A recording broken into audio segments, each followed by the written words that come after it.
அடிக்காத மாமி, குழந்தை அடிக்காத மாமி.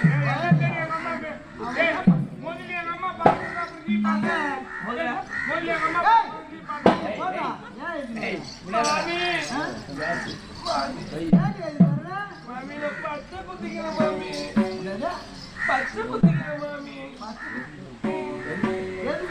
மாமி கணவர் சென்ற 6 மாத காலமானதல்லவா, அவருடைய லேபகமாகப்பட்டது என் மனதை வாட்டி வாட்டுது மாமி. என்ன குத்திக்கினேன்?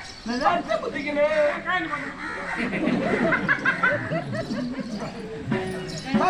அவருடைய உருவத்தை பற்றி வாங்கின மாமி. அது மட்டும் இல்லாமல் மாமி, நீங்க ஆசிரமத்தில் அமர்ந்து கொண்ட பொழுது நம்முடைய சமூகத்தை நாடி ஒரு புறப்பெண் வந்தா மாமி. அவள் முறிவுரைத்தா எனக்கு